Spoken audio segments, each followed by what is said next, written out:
سلام. امروز اومدیم باغ کتاب.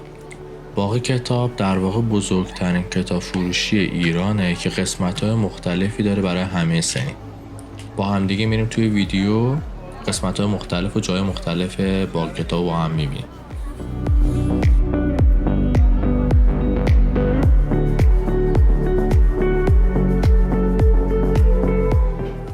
لطفاً کانال رو سابسکرایب کنید تا کانال رو گم نکنید و ویدیوهای جدیدی که میذاریم براتون بیاد.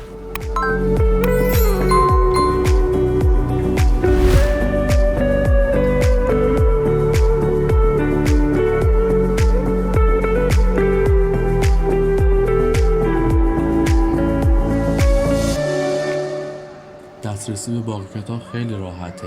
اگه با وسیله شخصی بخواید برید، خب پارکینگ خوبی داره، راحت میتونید ماشینتون رو پارک کنید. اگرم بخواید از مترو وسیله حمل و نقل عمومی استفاده کنید، نزدیک مترو حقانیه.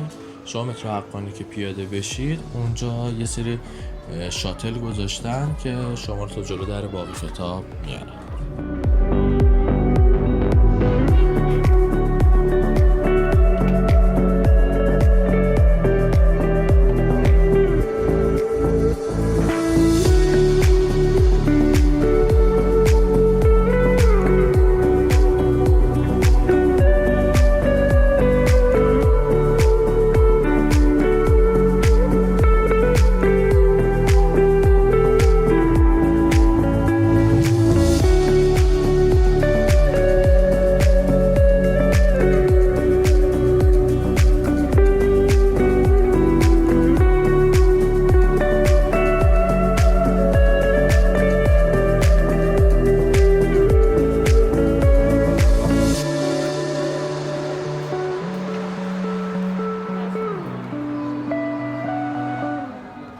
دیدنی که نزدیک باغ کتاب و با رفتن به باغ کتاب میتونید اونا رو ببینید، یکی دریاچه هنره، یکی موزه دفاع مقدسه و جمعه بازار پروانه که فقط جمعه بازه.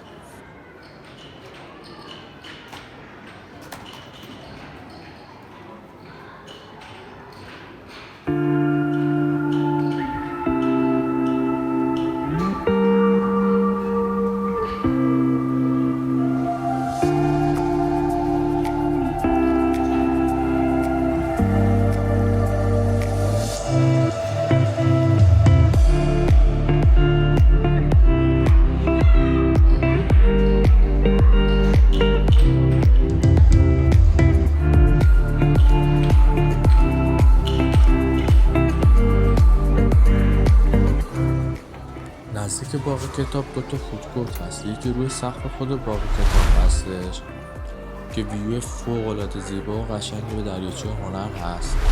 لینکشو براتون میذارم اینجا، میتونید برید این فودکورت رو ببینید. یکی هم باغ غذاست که ماشین های قدیمی رو به شکل رستوران در آوردن و اونجا غذا سرو میکنن. اون هم فیلم گرفتم، میتونید اون هم برید ببینید به چه صورتی هستش.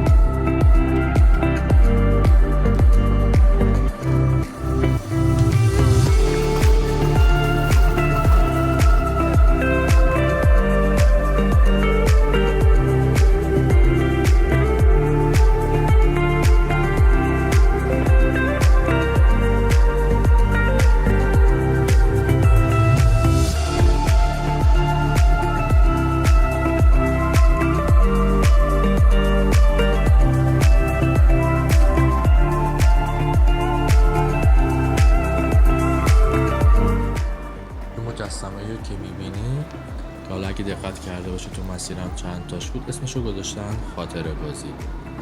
12 تا مجسمه است از شخصیت‌های قدیمی کارتونی مثل پینوکیو، چوپان دروغگو، شرلوک هولمز که تو جای مختلف باغ کتاب قرار گرفته.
باغ کتاب فضاهای زیادی وجود داره که داخلش میز و صندلی قرار گرفته که حالا خیلی میشینن اینجا کار دانشجویی و کار تحقیقاتیشون رو انجام میدن.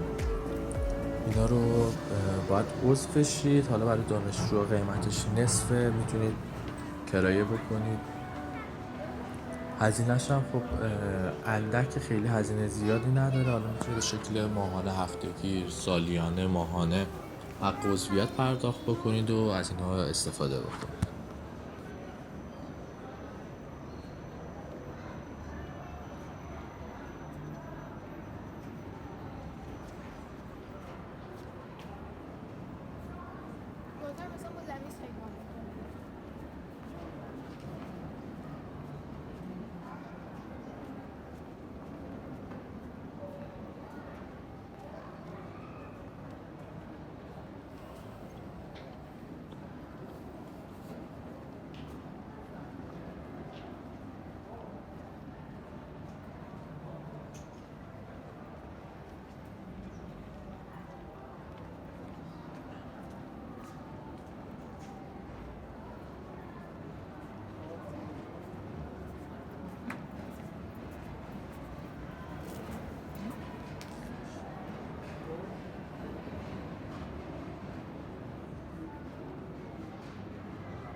رفت سمت فنی و اینکه رفت فنی رفت اشتباه کامپیوتر ولی من کجاش رفت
باغ کتاب رو با هم دیگه دیدیم. ممنون از اینکه تا اینجا ویدیو همراه هم بودی.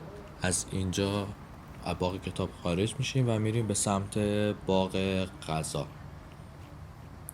به خاطر اینکه ویدیو خیلی طولانی نشه اون توی یک ویدیو دیگه گذاشتم که حالا بعد از این ویدیو میتونید اونم ببینید. اونم محیط بسیار جالب و قشنگی داره.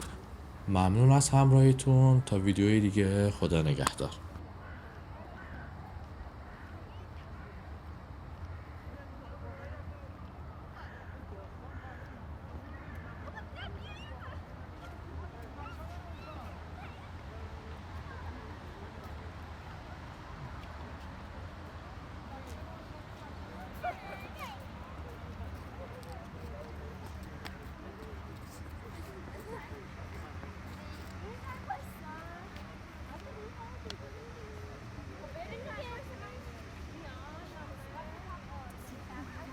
Dia do Bahia.